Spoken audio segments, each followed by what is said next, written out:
Hey everyone, welcome to another video. Today we're going to talk about issue number 11 of X-Men Red, written by Al Ewing. But before we dive into the story, I want to ask you a favor. If you enjoy this video, please leave a like and a comment to help the channel grow. So this issue opens with a bit of a surprise, for a human found his way to Arakko by the name Craig Marshall, who just so happens to be a NASA astronaut with a doctorate. And the reason why he is there is to have a special dinner with a certain regent, Storm. For out of the sky, she ascended to the ground in all her beauty, and after a bit of flirting, both individuals took their seats and continued to talk. And during their conversation, we learn that Craig was indeed the same person who saved the mutant children from Uranos's attack, back in the Judgment Day event without a second thought. And not only that, but he also took it upon himself to adopt both kids as well. But anyway, as the conversation goes on, we get a small reference about how Abigail Brand is still missing, and if she ever surfaces again, she will have to face Iraqi justice.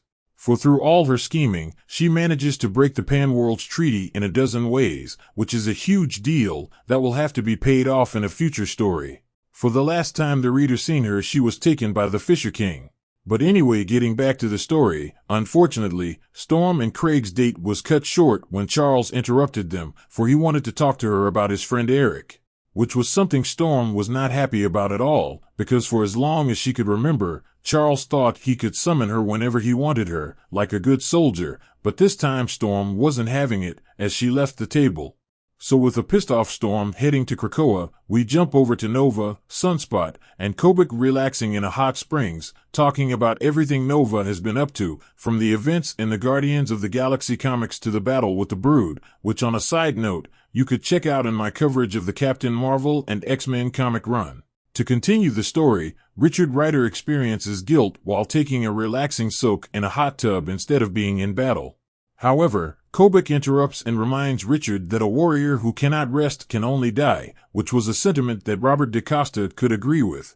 So as the men continue to talk, we see just how close they have become, for their time in Arakko has made them into close friends, so much so that Robert at one point in the conversation suggested a game of soccer between the New Mutants and the New Warriors. So with the day coming to an end, Kobad apologizes to his friends as the sun starts to go down, because he has to prepare for his battle against Calderak in the Circle Perilous the following day, for control over the Seat of Victory.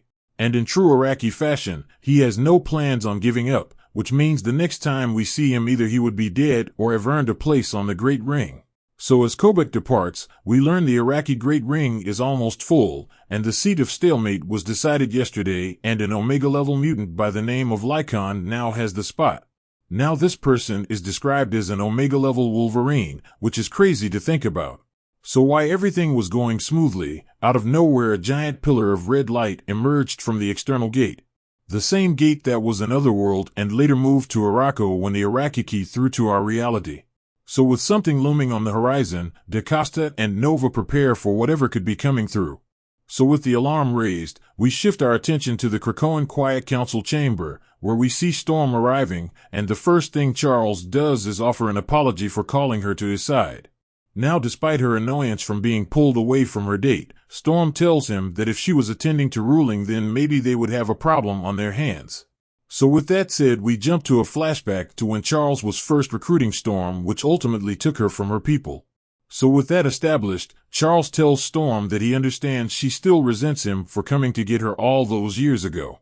In which she responds by telling him that he made her believe that she was living a fantasy, and that helping her people survive was worthless in comparison to helping him accomplish his goals. And which Charles declares he wasn't wrong on that matter, because he points out the many times they managed to save the world with her help. Which leads to the Regent bringing up that Charles only cares about the greatest good for the greatest number of lives, as if life itself was cold mathematics.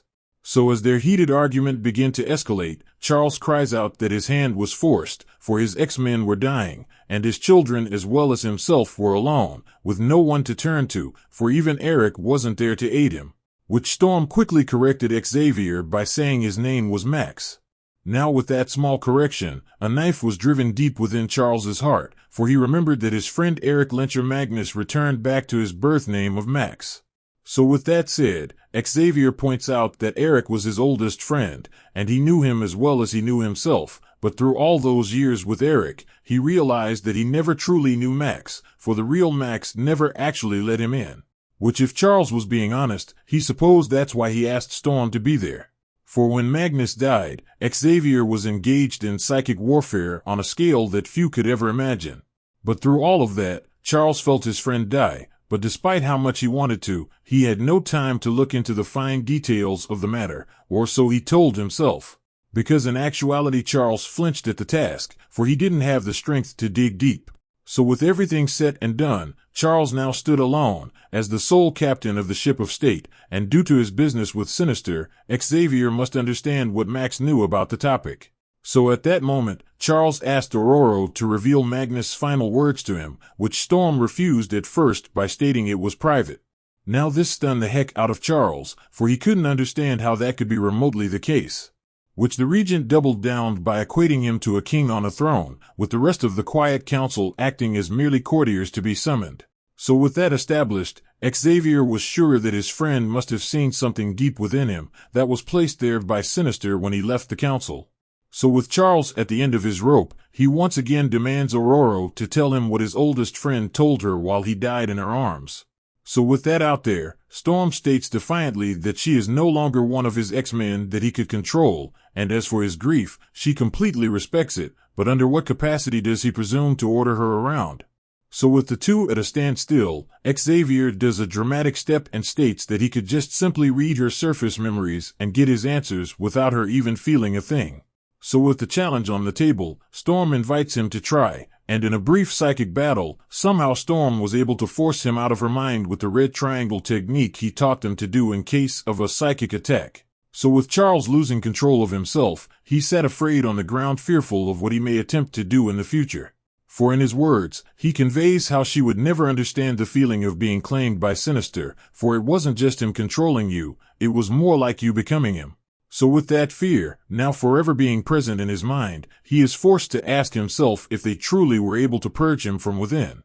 And if the council massacre was when he introduced the strain to everyone, or if that was just a decoy to disguise the real starting point. Because you have to understand that it wasn't what Sinister did that haunted him, but rather before Krakoa was created, before any of this, because they came to him for the building blocks which the resurrection process was built upon. Because as we all know, it was his genetic database they use to this day. So with that said, their nation was built on a foundation of evil for the greatest good. For if Eden had a serpent, then Sinister is proof that it would have had a diamond on its head. So with yet another threat discovered, Xavier is forced to realize that they are surrounded by enemies from within and without. And they are made up of those who hate them for their successes as a mutant nation, as well as those who hate them for where they have failed. And with Moira turning against them because she lost faith, and Max leaving and turning away from the dream, Charles believes if he was to do the same, then their nation may not survive, because as we all know, Krakoa bedrock is filled with cracks. And as a psychic, Xavier is fully aware that things are being kept from him, but while striving to be a great person, he allowed it. For almost his whole life, he closed his eyes to what he could easily pry into. Which made him ask himself, if he forced himself into Sinister's mind, what secrets he could have found to save the universe of pain. He could have saved trillions of lives if he just ransacked his mind earlier. So with that said, Xavier is faced with a catch-22 dilemma, for in the alternate timeline, Sinister used his power to violate the private thoughts of others to control them countless times, which was not too far from what Xavier just attempted to do in his anger. But on the other hand, Xavier chooses not to abuse his powers, which led to a dark timeline that he could have stopped if he just looked. So with a moral question at the center of everything, Aurora relents and reveals that Max was thinking of him as he died, and he asked her to watch him after he has passed. For he didn't suspect any sinister tempering, but rather suspected Charles of being himself, the person who always tries to carry the world on his shoulders alone. So with Xavier being the last of the three who shared the dream of Krakoa, it would be up to him to allow the dream to be passed to the next generation, for it would never be sustainable if the weight is solely on him alone. Which was ultimately what Storm believed was the major concern that lay at the root of Max's request, for he was truly Charles Xavier's friend, but after today, Storm will not. And with that said, Storm advises Xavier to not take the gate to Arakko in the future as she flew away. So with Storm cutting ties with Xavier, we shift back to Arakko as Nova and DaCosta stood at the external gate as a figure appears within it. And through a gravimetric scan, Nova finds out that something was cutting its way through space, carving a path between realities, getting closer to them with every swing. For Otherworld have weapons they can't even imagine, so as the figure gets closer, Nova tells DaCosta to get behind him as a massive explosion pushed both men away from the gate. So as the smoke cleared, a voice stated that the White Sword has fallen, alongside 99 of his champions. And as for himself, he is the last of his people, and with him, he brings his legendary weapon, Purity, as proof of his last words. Which was to tell them all that Genesis is coming, for on the final page John Ironfire stood with Purity in his hand. So with that said, issue number 11 of X-Men Red has come to an end. So down in the comment section below, let me know your thoughts about this issue and what predictions you could have moving forward. So with that established, I hope you enjoyed this video, and please don't forget to leave a like and a comment if you want to see more videos like this. Thank you for watching, and I'll see you in the next video.